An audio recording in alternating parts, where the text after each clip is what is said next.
오늘 주시는 말씀은 요한복음 14장 21절입니다. 같이 읽으실까요?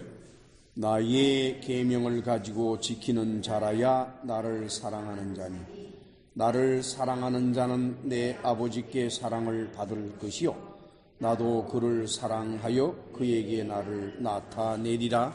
아멘.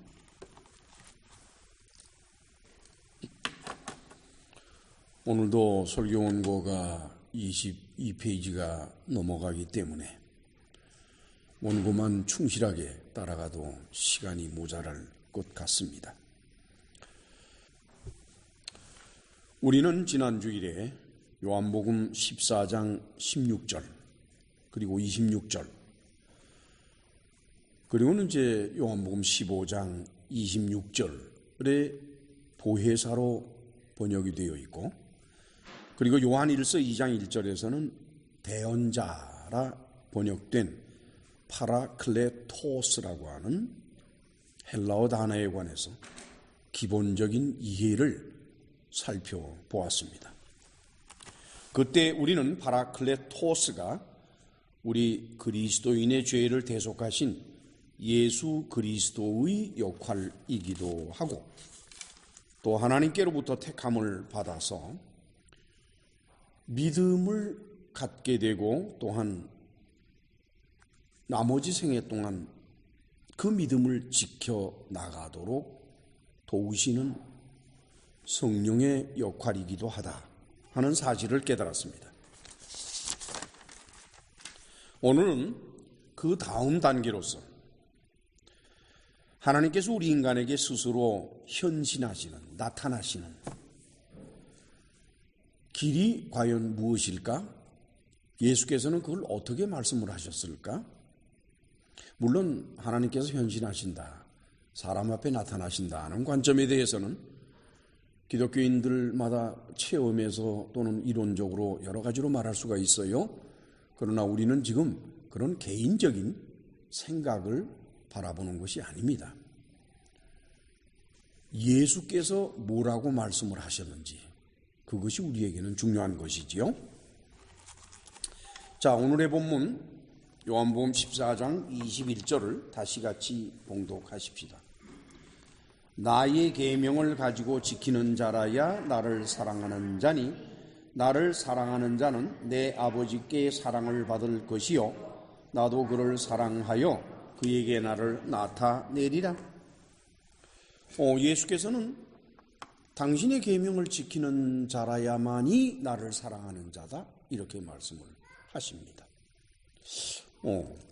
그럼 예수님의 계명, 지금 예수께서 사랑을 조건으로 말씀하시는 그 계명이 과연 무엇일까? 그것은 요한복음 13장 34절에서 35절 사이에 기록이 되어 있습니다. 그 전 페이지죠. 같이 읽으실까요? 새 계명을 너희에게 주노니 서로 사랑하라. 내가 너희를 사랑한 것 같이 너희도 서로 사랑하라. 너희가 서로 사랑하면 이로써 모든 사람이 너희가 내 제자인 줄을 알리라. 예수께서는 당신의 계명이 뭐냐? 제자들이 서로 사랑하는 것이다 이렇게 되어 있어요. 아가파테 알렐루스. 아가파테, 아가페, 사랑한다는 거죠. 알렐루스 하면은 알렐론의 변형인데 이거는 each other 또는 mutually 하는 뜻입니다. 그러니까 서로가, 상대적으로 서로가 또는 mutually 같이 이렇게 연합하고 협력해서 서로 사랑한다는 것이 무슨 뜻일까? 사도 바울은 서로라고 번역되는 알렐론을 에베소 4장 25절에서 서로 분리할 수 없는 관계를 나타낼 때 사용했습니다, 여러분. 에베소 4장 25절을 찾아가 보면은 이런 말씀이 기록이 되어 있어요. 그런즉 거짓을 버리고 각각 그 이웃으로 더불어 참된 것을 말하라. 이는 우리가 서로 지체가 됨이니라. 서로, 그게 알렐론입니다. 자, 그렇다 그러면은 지체라고 번역한 멜로스, 그건 뭘 말할까? A part of human body예요. 사람 몸의 어떤 부분을 말하는 겁니다. 사람은 몸을 가지고 있지요, 그렇죠? 그 몸에는 겉과 속 해서 서로 다른 기능을 가진 많은 파트들이 있어요, 부분들이. 그리고 그 파트들은 서로 분리될 수가 없습니다. 만약에 우리 몸의 안에 있는 부분들이건 밖에 있는 부분들이건 그걸 만약에 분리시킨다라고 하면 이제 문제가 일어나요. 그렇죠? 또 섞일 수도 없어요. 손이 발과 섞일 수 없고 섞일 수가 없어요. 그리고 헤아릴 수 없이 많은 그 파트들 중 하나만 없어도 사람은 살아가는 데 불편함을 느끼도록 되어 있습니다. 다시 말씀드리면은 사람의 몸을 구성하고 있는 파트들, 부분들 중에 쓸데없는 것은 단 한 개도 없다는 겁니다. 이 파트들을 멜로스라고 부르는 거예요. 물론 이제 한글 번역에서는 지체라고 번역을 했는데, 그런데 그 모든 멜로스들의 상관관계는 알렐론하다는 겁니다. 뮤추얼하다는 거예요. 상대적이고 같이 상호적이라는 거예요. 그게 바울의 주장이에요. 이것은 멜로스들은, 즉 그 파트 부분들은 서로 분리되어서 존재할 수 없고 또한 서로의 상관관계를 유지해야만이 존재할 수 있기 때문에 알렐론한 것이다. 즉 서로라는 뜻으로 볼 수 있는 겁니다. 이처럼 예수께서는 그리스도인들이 서로 사랑하는 것을 필수적인 것, 뭐 사랑해도 되고 안 해도 되고 아니라 필수적으로 그리스도인들은 서로 사랑하라. 그것을 강조하시기 위해서 알렐론이라고 표현하셨어요. 서로 사랑하라는 말씀은 무엇일까? 그건 일방적인 사랑을 말하는 건 아니겠지요. 그렇죠? 뭐 한쪽은 사랑하는데 한쪽은 사랑 안 하더라. 그건 서로 사랑하는 게 아닐 것입니다. 그리고 상대적인 사랑을 의미하고 또한 교통적인 사랑을 의미할 것입니다. 그런데 현실적으로 사랑은 강요될 수 있는 것이 아니에요. 사랑하라 그래서 사랑이 되는 것도 아니고 사랑하자 그래서 사랑이 되는 것이 아닙니다. 따라서 결국 사랑 그러면은 서로가 사랑해야 되지만은 그러나 개인적으로 따져보면은 상대방을 생각지 않고 개인적으로만 따져보면은 일방적인 사랑밖에 할 수 없게 되는 겁니다. 일방적으로 사랑을 주는 거죠. 그렇죠?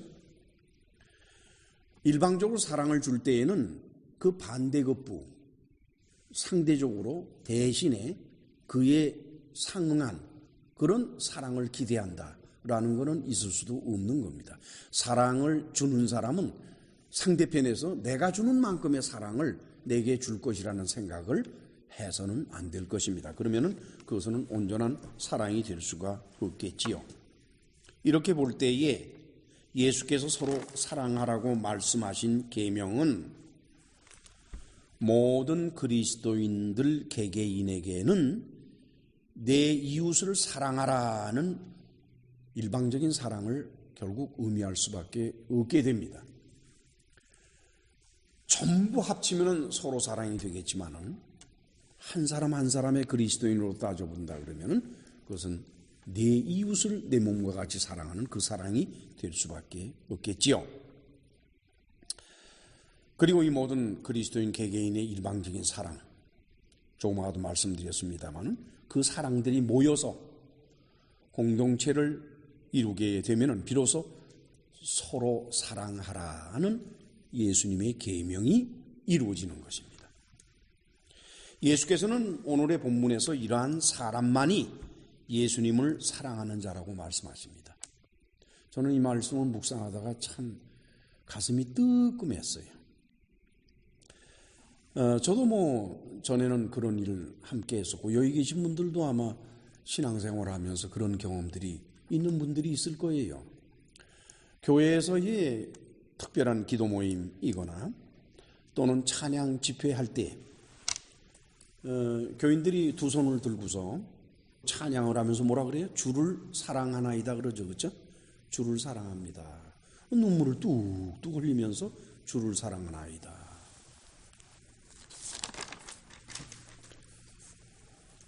그리고는 이제 개인적으로 봤을 때 우리들은 글쎄요, 뭐 자주 그런 일이 있는지는 모르겠습니다만은 그래도 심심치 않게 자기 자신이 주를 사랑한다, 주여 사랑하나이다 라고 고백을 해요. 말도 하고 또 그렇게 생각도 하고 그렇죠? 그런데 오늘의 본문에서 예수께서는 그렇게 사람들이 감성적으로 주님을 사랑합니다라고 표현하는 것을 인정을 안 하시는 거예요. 그게 나를 사랑하는 게 아니라는 거예요. 너희가 나를 사랑한다는 것은 뭘 의미하는 거니? 너희들끼리 서로 사랑하면은 그러면 내 앞에 와서 손 들고 흔들고 눈물 흘리면서 사랑합니다 소리 안 해도, 그런 거 안 해도 너희들이 나를 사랑하는 것이다. 이 오늘의 말씀이신 거예요.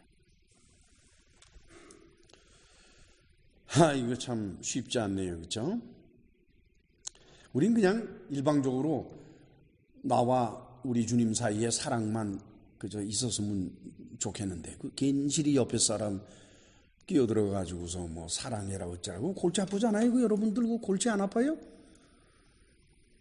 아니 맨날 들들 볶고 속을 새기는데 어떻게 사랑해요? 그래요? 안 그래요?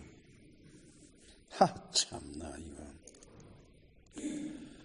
그런데 예수께서는 거기다가 하나를 더 보태서 뭐라고 말씀하시는 거니까 이러한 사람들 곧 형제간에 서로 사랑하고 내 이웃을 내 몸과 같이 사랑하고 또 사랑의 공동체를 이루어가는 사람들, 그러한 사람들만이 아버지의 사랑을 받을 수 있다는 겁니다. 많은 기독교인들은 하나님의 사랑을 받고자 무던히 애를 씁니다. 어떤 사람은 열심히 기도하고 어떤 사람은 열심히 충성봉사하고 어떤 사람은 또 힘을 다해서 헌금을 하고 또 어떤 사람은 집회라는 빠짐없이 참석을 하고 또 어떤 사람은 교회 건물을 화려하게 지으면서 이것이 하나님을 기쁘시게 할 테니까 그로써 하나님께서 나를 사랑해 주시겠지, 이런 여러 가지 기대 속에서 하나님의 사랑을 바랍니다. 예수께서는 오늘의 본문의 말씀에서 아주 간단하게 아버지의 사랑을 받는 방법을 말하고 있어요. 그건 뭐냐?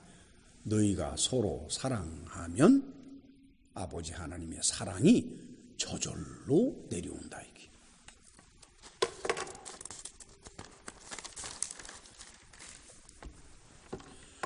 그러시고 나서 참으로 특이한 말씀을 하세요. 그러한 그리스도인들에게 예수께서는 당신을 나타내 주시겠다라고 약속을 하셨어요. 나타내 준다, 나타내리라, 우리말로 그렇게 번역을 했습니다. 헬라의 원문을 바라보니까 엠파니소 아우토 에마우톤 그랬어요. 여기서 우리말로 그에게 나를 나타내리라 하는 나타내다라고 번역한 이 헬라어 엠파니조라고 하는 단어는 영어로 번역을 하면 make visible, 볼 수 있게 되는 것, 둘째 make informed, 알 수 있게 하는 것, 그 다음에 present evidence, 어떤 증거를 제출하는 것, 이렇게 번역이 됩니다. 이것을 우리말로 알기 쉽게 번역을 하면 다음과 같습니다. 그로 하여금 당신 자신을 알게 되도록 예수께서는 당신 스스로 일하실 것이다. 이렇게 되어 있어요. 지금 오늘의 본문 말씀은 우리에게 심각한 도전을 불러일으키는데 예수께서는 이렇게 말씀하는 거예요. 나를 아는 것은 너희들이 스스로 공부하고 노력해서 그렇게 해서 얻어지는 것이 아니라는 거예요. 너희들이 만약에 서로 이웃을 사랑하고 서로가 사랑하고 그렇게 사랑을 하면은 저절로 깨닫게 되는 것이 하나님이다. 이것이 바로 그리스도인에게 예수께서 해 주시는 일이라고 합니다. 그런데 현실적으로 봤을 때 기독교 교회 안에는 너무나도 많은 사람들이 이 주님의 말씀과는 정반대가 되는 방향으로 하나님을 알려고 해요. 그렇게 이제 기독교인들이 하나님을 알아야겠다. 어떻게 하면 하나님을 알 수 있을까? 라는 문제에 있어서는 여러 가지 방법이 있을 수 있겠죠. 그러나 대충 이렇게 정리를 해보면 한 3가지 정도로 볼 수 있지 않나 저는 이렇게 봐요. 첫째 부류의 사람들은 교회에서 요리 문답시키거나 또는 교리적으로 성경 공부를 할 때 그 성경 공부를 통해서 하나님을 지식적으로 알려고 하는 현상이 있습니다. 그것은 여러분들이 잘 아실 거예요. 그렇죠? 둘째 부류의 사람들은 자신의 삶 속에서 일어나는 기적과 같은 사건, 우리 인생을 살면서 그런 것들 많이 겪잖아요.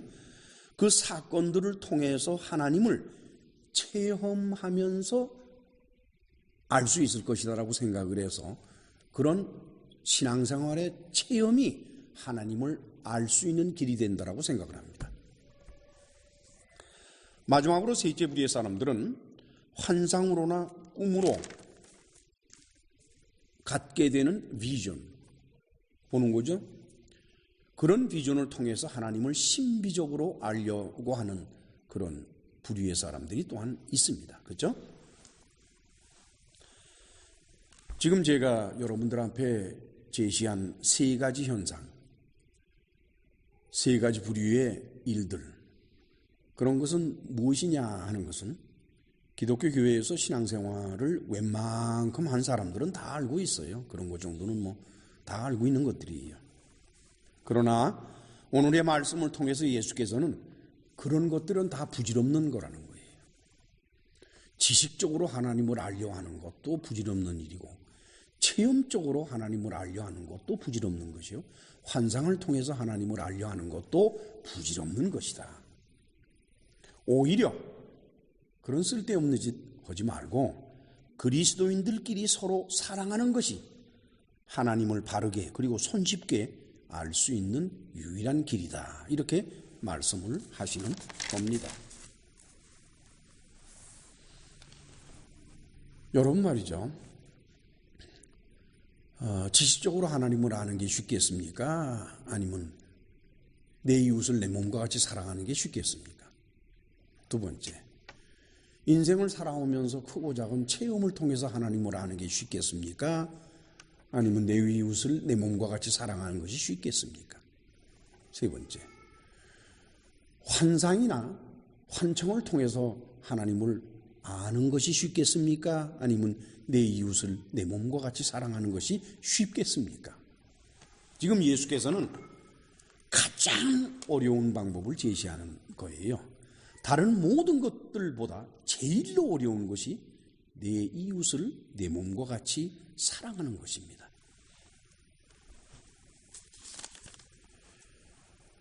자, 그렇다 그러면은 기독교인들이 흔히 추구하는 이 3가지 현상 또는 3가지 방법, 그것 가지고는 하나님을 바르게 알 수 없다라고 하는 예수님의 말씀이 왜 우리에게 설득력이 있게 들릴까? 물론 굉장히 많은 사람들이 아니라고 그래요. 다 지식적으로도 하나님을 알 수 있다고 그러고요. 체험적으로도 하나님을 알 수 있고 환상을 통해서 하나님을 얼마든지 알 수 있다라고 많은 기독교인들은 생각을 합니다. 그러나 저는 지금 제 의견을 말씀드리는 것이 아니라 우리 주님이신 예수께서 아니다라고 하셨기 때문에 하는 수 없이 그걸 살펴봐야 되겠어요. 먼저 환상으로나 꿈을 통해서 하나님의 세계를 알려고 하는 것, 그것에 대해서 한번 살펴볼까요? 왠고니 그것이 가장 강력한 도전이 되는 것이기 때문에 그래요. 우리는 주변에서 하나님을 보고 왔다는 사람들을 심심치 않게 보게 되고, 또 영의 세계를 다녀왔다라고 하는 간증책이거나 또는 간증 비디오나 뭐 이런 것들을 심심치 않게 접할 수가 있지요.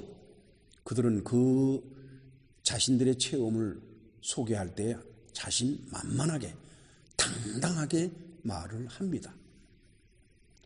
그러니 그런 사람들이 적지 않은 판국에 그것은 하나님을 바르게 아는 방법이 아니라고 말한다 그러면 이거는 충돌이 일어날 수밖에 없고 문제가 일어날 수밖에 없는 거예요. 하나님은 눈에 보이지 않는 영이십니다. 그것도 일반 귀신들이나 천사들이 영인 것과는 다른 영입니다. 그래서 푸뉴마 하기오스라고 합니다. 여러분, 귀신들은 영이지요. 그렇죠? 물론 이 귀신들은 죽은 사람의 혼을 귀신이라고 말하는 것은 아닙니다. 이것은 타락한 천사들을 말합니다. 그런데 천사들과는 달리 타락한 영이기 때문에 이 귀신들은 영은 영이로되 어떤 면에서 인간화되어 있는 영입니다. 인간화되어 있어요. 그건 천사들하고 전혀 달라요. 천사들이 영인 것과 귀신들이 영인 것은 아주 다릅니다. 귀신들이 영인 것은 천사였다가 그게 타락을 했기 때문에 인간화되어 있어요. 그렇기 때문에 귀신, 그 영은 사람의 푸시케에게로 어렵지 않게 접근할 수가 있어요. 그래서 귀신 들린다는 말이 아주 손쉽게 나오는 거고 그런 경우를 많이 보게 되는 거예요. 이들이 사람의 푸시케에게 접근되어서 거기에 같이 머물게 되면 그것을 일컬어서 귀신 들림이라고 말합니다. 따라서 영인 귀신들을 아는 것은 뭐 그렇게 어려운 일이 아니에요. 귀신에 대해서 아는 것은 그리 어려운 일이 아닙니다, 여러분. 이 귀신들고 타락한 영은 사람의 푸시케를 지배합니다, 들어가서. 그리고는 여러 가지 비전을 집어넣어줘요. 그리고 그들은 자신이 하는 일을 하나님께서 하시는 것이라고 거침없이 말을 합니다.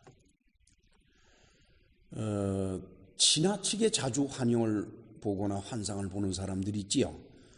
그리고 또 자주 환청, 소리를 듣는 사람들은 거의 100% 저는 그렇게 주장하고 싶어요. 귀신 들린 사람들입니다. 하나님께서 환상을 주시거나 하나님께서 소리를 주실 때는 일생에 몇 번이에요. 일생에 몇 번밖에 없어요. 그런데 오늘도 듣고 내일도 듣고 오늘도 보고 그 다음 달도 보고 그 다음 주도 보고 그냥 끊임없이 보는 사람들이 있어요. 끊임없이 듣는 사람들. 그것은 하나님이 하시는 방법이 아니고 그것은 귀신이 하는 것입니다. 그래서 귀신 들림의 상태라고 보는 거예요.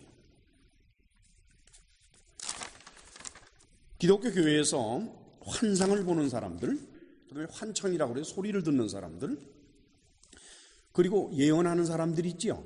기독교 교회 안에 예언하는 사람들 많아요.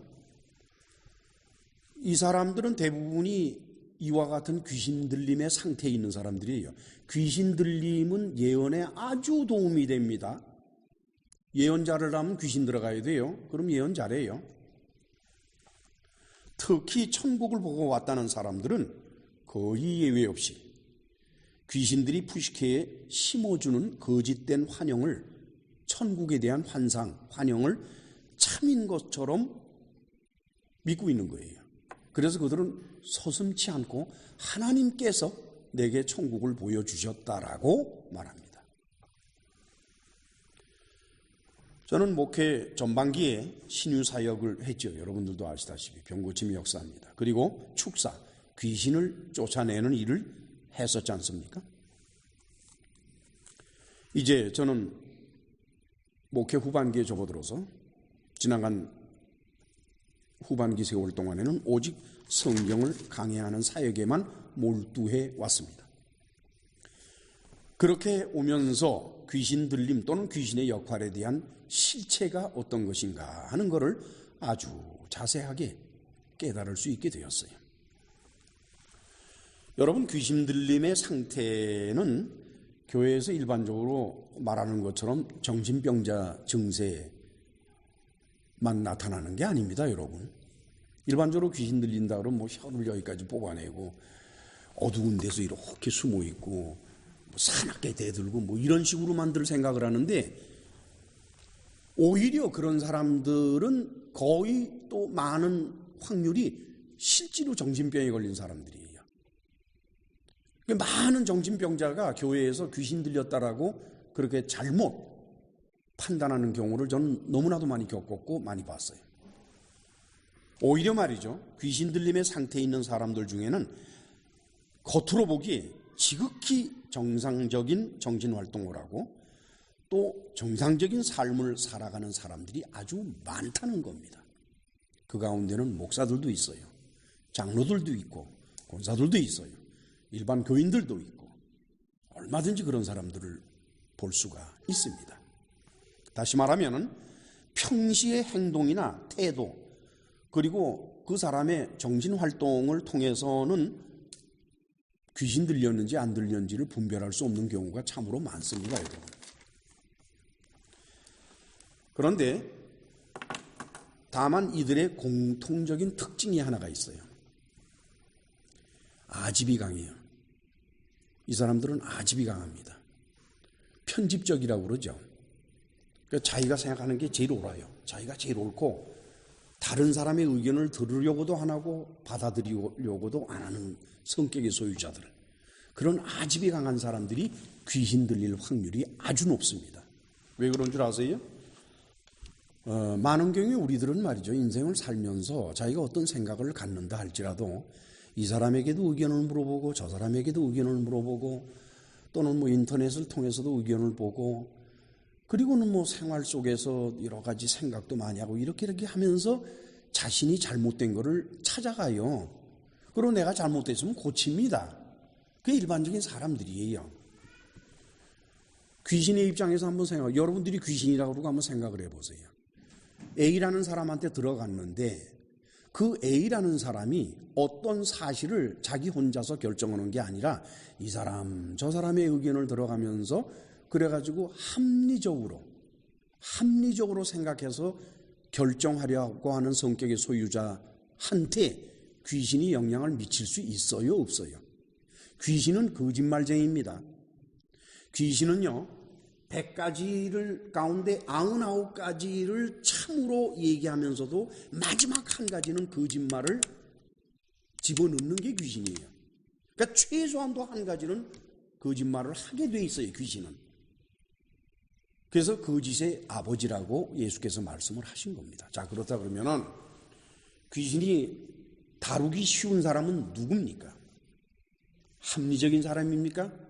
그건 어려워요. 귀신이 다루기가 어려워요. 왜냐? 자기가 심어준 거짓말을 언젠가는 찾아낼 거거든. 그래가지고 어이쿠 내가 이게 잘못 생각했구만. 그러고 돌았을 테니까. 그러나 아집이 강한 사람, 그리고 그 편집적인 사람, 남의 의견을 듣고 남의 의견을 자기 것으로 수용을 못하는 사람, 이런 사람들의 경우에는 일단 귀신이 넣어주면은 그건 뭐 이제 아주 확실한 보장이에요. 그 사람은 절대로 그거 안 바꿔. 그걸 옳다고 딱 부여잡고 옆에서 아무리 얘기를 해도 안 들어요. 그 귀신의 입장에서 봐서는 아주 다루기 쉬운 사람이 이런 편집적인 사람들이고 아집이 강한 사람들이 옳시다. 뭐 그렇다고 뭐 아집이 강한 사람들은 다 귀신 들렸다 그런 얘기는 아니요. 귀신들은 이러한 사람들에게 영의 세계에 대한 거짓된 환영을 넣어줍니다. 성경에는 말이죠, 영의 세계, spiritual world, 영의 세계에 대해서는 구체적인 기록이 없습니다. 성경에는. 그래서 다만 구약 성경의 이곳저곳에서 부분적으로 그리고 상징적으로 기록한 것은 발견할 수가 있어요. 특별히 에스겔서 같은 거. 그런 것들에는 영의 세계의 모습을 어렴풋이 볼 수는 있어요. 그러나 체계적으로 그리고 조직적으로 성경에는 기록이 없습니다. 그런데 외경이나 위경을 찾아가잖아요. 그럼 얘기는 좀 달라져요. 외경이나 위경을 찾아가면은 영의 세계에 대한 구체적인 기록을 볼 수 있게 됩니다. 그 대표적인 것으로서 아포칼립스 오브 에녹이라는 책이 있어요. 에녹서라고 그래요. 에녹서. 그것은 창세기 5장 24절의 기록을 근거로 후대의 사람들이 기록한 책들인 겁니다. 에녹이 기록한 것이 아니에요. 창세기 5장 24절 찾아가 볼까요? 21절부터 24절까지를 같이 읽으실까요? 에녹은 65세에 무드셀라를 낳았고 무드셀라를 낳은 후 300년을 하나님과 동행하며 자녀를 낳았으며 그가 365세를 향수하였더라. 에녹이 하나님과 동행하더니 하나님이 그를 데려가심으로 세상에 있지 아니하였더라. 이스라엘 사람들은 이 창세기 5장 24절이 너무너무 궁금한 거예요. 아유, 뭐 에녹이 하나님과 함께 동행하다가 하나님이 데려가셨다는데 그게 무슨 얘기냐? 그 다음에 데려가신다면 어떤 일이 생겼을까? 너무너무 궁금한 거예요. 그렇죠? 그렇게 해서 그 문제 때문에 창세기 5장 21절로부터 24절 사이에 그 말씀 때문에 외경이나 위경, 특별히 위경에는 많은 이야기들이 기록이 되어 있어요. 우선 에녹 1서라고 하는 것은 주전 2세기경에 기록한 책입니다. 주전 2세기. 에녹은 뭐 창세기에 나오는 사람이니까 뭐 한참 오래전 사람이죠. 그렇죠? 그 에녹 1서는 에티오픽 텍스트라고 그래가지고 이디오피아어로 된 것이 발견이 됐어요. 근데 사실은 그 원문은 오리지널 원문은 히브리어로 기록되어 있고 일부는 아람어로 기록되어 있는 책이옵시다. 에녹 2서는 주후 1세기 말이에요.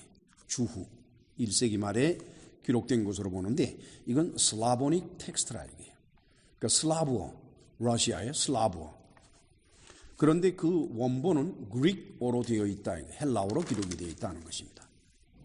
에녹 3서는 히브리어로 기록이 되어 있는데 이것은 주후 5세기에서 6세기 사이 그때 기록한 책입니다. 특별히 에녹 3서는 랍비 이슈마엘이라고 하는 사람이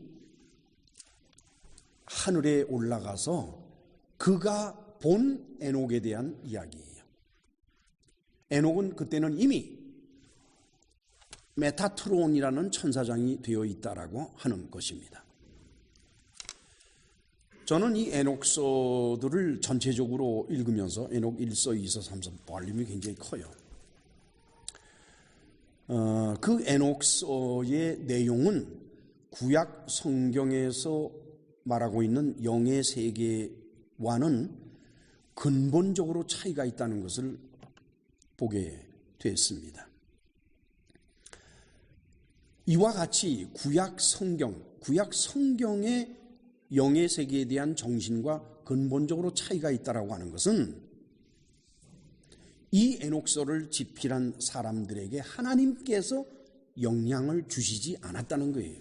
소위 영감을 주시지 않았다는 뜻입니다. 만약에 하나님께서 그들에게 영감을 주셔서 그들이 하나님의 영감을 받아서 에녹 1서, 에녹 2서, 에녹 3서를 기록했다 그러면은 그 내용이 전부 일관성이 있어야 됩니다. 그런데 에녹 1서와 에녹 2서 사이에도 차이가 나고 에녹 2서와 에녹 3서 사이에도 차이가 나고 에녹 1서와 에녹 3서에도 서로 차이가 나요. 심지어는 천사장의 이름까지 서로 다르니 어떤 게 맞느냐 이게 그렇죠? 따라서 에녹 1서나 에녹 2서나 에녹 3세를 기록한 사람들은 두 가지 가능성이 있어요. 첫째 하나는 아포칼립스라고 하는 건 묵시문학이라는 뜻입니다. 묵시문학적으로 소설을 써낸 것이거나 아니면은 처음에도 말씀드린 것처럼 귀신의 영향을 받아서 거짓된 환영을 받아서 썼거나 둘 중에 하나인 것입니다. 여러분 말이죠. 에녹 이서를 바라보면요. 천국이 10층이에요. 10층 천국이에요. 거기요. 근데 그 중에서 제2 천국은 어둠의 세계고 제5 천국은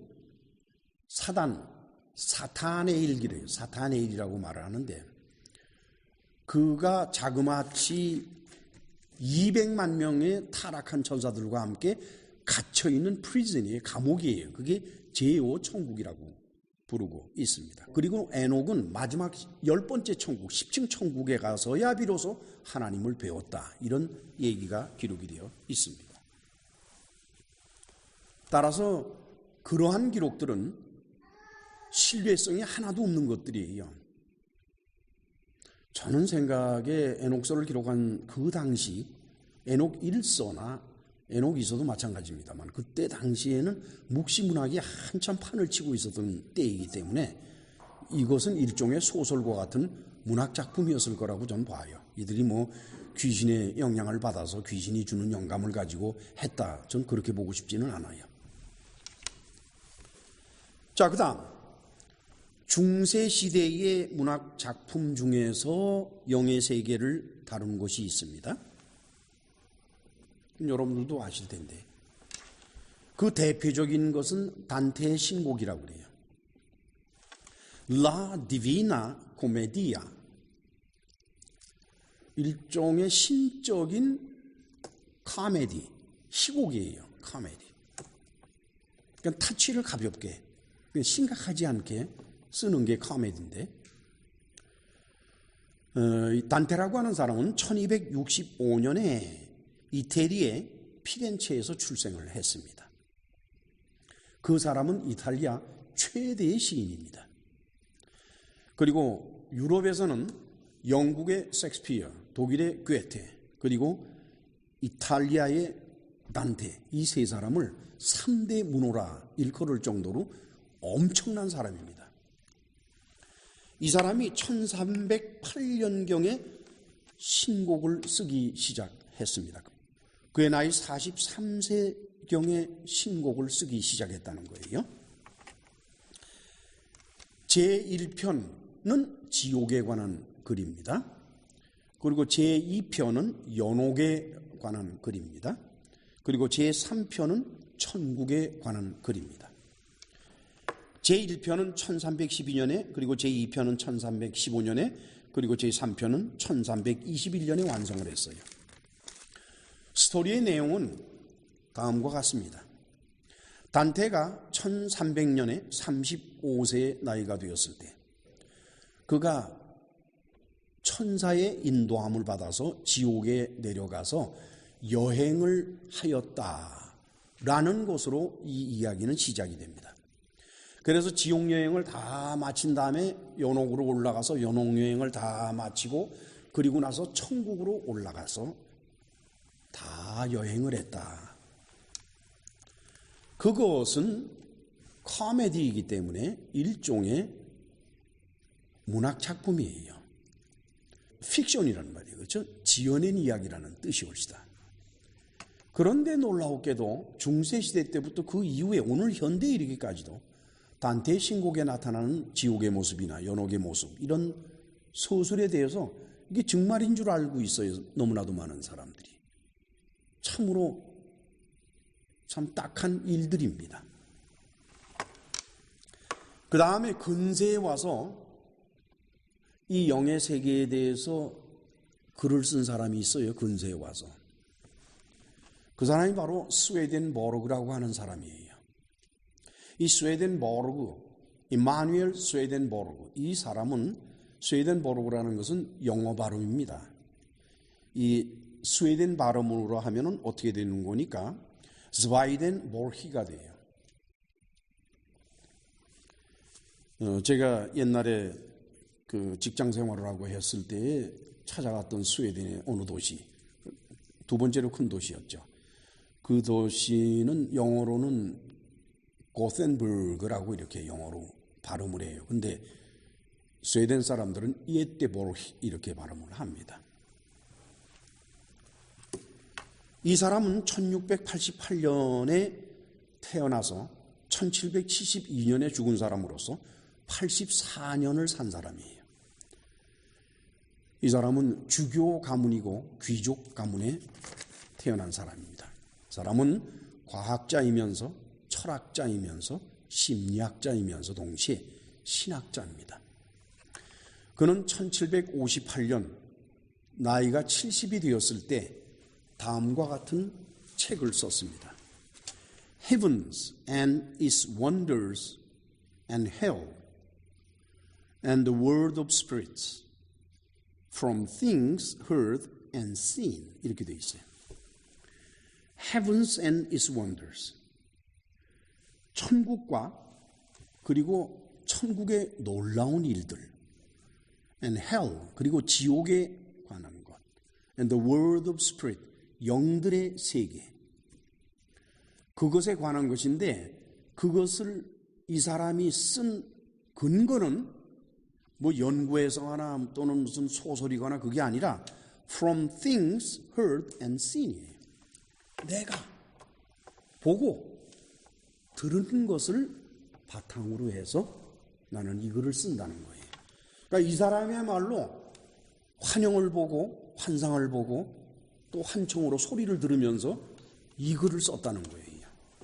자기 자신이 그렇게 얘기를 하니까 우리는 믿어야죠. 그 사람이 그렇다고 그러는데 또 아니라고 할 수도 없는 거 아닙니까? 그렇잖아요? 그 사람이 말하고 있는 천국은 어떠한 것들이냐? 천사들이 자연계 이 땅에 살고 있는 인간들로 거듭난다는 거예요. 그렇게 해서 그곳에서 인간들이 살아가듯이 그런 문화를 이루고 살아간다는 겁니다. 그래서 거기에는 이웃사랑이 가장 큰 몫으로 되어 있고 덕으로 되어 있는 곳이다. 그러니까 완벽한 이웃사랑의 공동체, 그게 천국이다라고 스웨덴보르그는 말하고 있고, 근데 지옥은 뭐냐? 그거는 천국과는 정반대 상황인데, 그런데 스웨덴보르그는 지옥을 무슨 형벌의 장소거나 그런 식으로 말을 하지는 않는다고 합니다. 오히려 그것보다는 이기적이고 이런 사람 영혼들이 거기 모여가지고 그들로 하여금 과격한 상태로 변하지 않고 또 서로 간에 그 투쟁이 일어나지 않도록 통제하고 관리하는 것, 그렇게 말해요.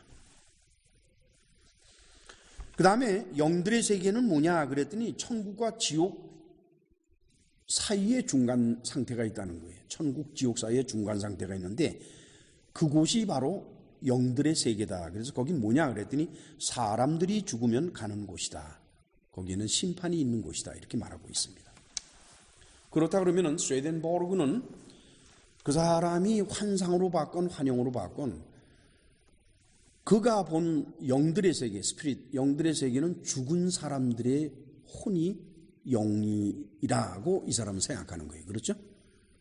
그렇다 그러면은 우리가 그동안 요한복음을 강의하면서 깨달아 봤던 것처럼 죽은 사람들의 혼이 영이 될 수는 없지요. 그거는 푸시케로서 그냥 존재하는 것들이니까. 자, 이렇게 볼 때 스웨덴보르가 말하고 있는 천국도 성경적이 아니고 지옥도 성경적이 아니고 영들의 세계도 성경의 기본 정신과는 전혀 다릅니다. 그런데 그 사람은 이것을 환상으로 보고 듣고 해서 기록했다고 합니다. 그렇다 그러면은 스웨덴보르가 자기가 쓴 이 책의 권위를 높이기 위해서 사실은 문학작품인데 일종의 또는 뭐 공상과학이라고 말할 수도 있겠죠. 그런 책인데 그것의 권위를 높이기 위해서 자기가 보고 들은 것을 썼다라고 거짓말을 했거나 아니면 이 사람이 진짜 보고 들은 것이라면은 하나님이 주신 것이 아니라 바로 귀신들이 그에게 주었다라고 볼 수밖에 없는 겁니다. 지난 2000년 기독교 역사 중에 천국, 지옥, 영들의 세계를 보고 왔다고 하는 사람들은 헤아릴 수 없이 많았어요. 얼마나 많았는지 몰라요. 하여간 기독교 내에서 분파를 만들거나 소위 이제 이단이라고 일컬어지는 케이스가 많은데, 그런 사람들은 대개가 천국 보고 온 사람들이에요. 그리고 자기가 하나님 앞에 직접 메시지를 받았다고 주장을 합니다. 그런가 하면은 교회 내에서도 분파를 형성을 하고 교회 공동체에 섞여들질 못하고 따로 분리돼서 나오고 하는 이런 과정에 놓여 있는 사람들에게서 발견될 수 있는 것들도 심심치 않게 이와 같이 자기가 하나님께 직접 환상을 받았고 직접 말씀을 들었다라고 주장하는 사람들이 하나둘이 아닙니다. 그런데 놀라운 사실은요, 미국의 기독교인들 가운데 그런 사람들이 많고 한국의 기독교인들 가운데 그런 사람들이 많아요. 난 중국에 있는 기독교인들이 뭐 천국 보고 왔다는 얘기한 거는 들어본 적이 없고, 러시아에 있는 기독교인들이 뭐 보고 왔다, 별로 전 들은 적이 없습니다. 또 일본에 있는 기독교인들이 뭐 환상 중에 천국 보고 왔다나 그런 얘기 들은 적 없어요. 그런데 미국 기독교 교회의 교인들은 어떤 사람들이길래 그렇게 천국 잘 보고 오는지, 그리고 또 한국 기독교인들 천국을 보고 왔다 하는 말을 많이 합니다. 간증 집회도 많고 책을 써내는 것도 많고. 근데 그분들의 간증이나 그런 걸 이렇게 들어보면요, 체계가 서 있지가 않아요. 그냥 막 흥분해가지고 자기가 봤다는 거, 그러니까 내가 봤다 그러는 거를 이걸 듣는 사람들이 안 봤다 그러면 어떡하는가 하는 두려움. 우리가 성경을 가지고 말을 할 때는 100이면 100사람 다 그 사람은 자신만만하게 말을 합니다. 자신만만하게, 그리고 확실하게, 그리고 사람에 따라서는 뭐 여러 가지 그 능력이 다르니까 표현의 능력이 다르잖아요. 조직적으로 말한다 하는 것은 뭐 사람마다 좀 차이가 있긴 하겠습니다만은, 그러나 정신적으로 봤을 때 자신만만하게 말을 합니다. 그러나 이 천국을 보고 왔다나 또는 영예세계를 보고 왔다고 하는 사람들이 그것을 간증하거나 또는 주장할 때 보면은 힘을 다해서 말을 하는데, 왜냐, 자기는 보고 왔다는 걸 확신하고 있으니까. 확신하고 있는데도 불구하고 그 사람들의 말 속에는 그리 설득력이 있는 것은 별로 없고, 그리고 그 사람 자신도 사실은 말을 이렇게 하다 보면은 앞뒤가 맞지 않는 말을 많이 하도록 돼 있어요. 생각해 보세요. 제가 대표적으로 중세시대의 단테를 말씀을 드렸고, 현세에 와서는 스웨덴보르그를 말씀을 드렸습니다. 이 두 사람들은 대단한 사람들이에요. 아주 대단한 능력의 소유자들입니다. 그런 사람들이 쓴 것들도 성경과 기본 정신이 맞지 않으면은 그것은 만약에 환상을 봤다 그러면 귀신의 역사다라고 말할 수밖에 없다 그러면은 오늘날 기독교 교회 안에서 보고 왔다는 사람들이 제가 보기에는 거의 다 귀신의 영향을 입은 것으로 볼 수밖에 없어요. 저 역시도 마찬가지로 귀신을 내쫓는 사역을 하면서 참으로 많이 봐요. 그 다음에 기독교인들이 생활 속에서 체험한 것으로 믿고 있는 하나님의 역사, 그거는 하나님을 알 수 있는 길은 아닙니다, 여러분. 우리가 하나님께서 내게 베풀어 주신 은혜에 관해서, 그리고 생활 속에서 벌어진 여러 가지 기적, 그것이 어떻게 하나님을 알 수 있는 방법입니까? 오직 하나님의 은혜를 감사하는 마음이죠, 그렇죠? 우리는 우리 생활 속에서 알게 모르게 겪었던 기적 같은 일들, 또 내 인생의 문제가 해결된 것들, 여러 가지 그런 걸 생각할 때마다 하나님께서 나를 이렇게 사랑해 주시는가 하는 그 하나님의 사랑에 대해서 감사를 드릴 망정, 그렇기 때문에 체험적으로 내가 하나님을 안다라고는 말할 수가 없는 겁니다. 즉 체험은 하나님을 아는 길이 아니옵시다. 마지막으로 교리적이나 요리문답식의 성경 공부, 그것도 하나님의 세계를 알 수 있는 것은 아니에요. 왜 그런지 아세요, 여러분? 하나님의 세계는요, 인간이 사용하는 문자, 그게 영어이건 히브리어이건 헬라어이건 한글이건 무엇이든지 간에 그 문자로는 표현이 되지가 않아요. 오히려 그 신비로운 세계를 우리가 문자로, 언어로 표현하려고 하는 순간에 어떻게 돼요? 가짜가 나오게 돼 있어요. 가짜가. 저는 많은 사람들이 간증을 하고 하는데 안타까울 때가 참 많아요. 차라리 입을 다물고 있지.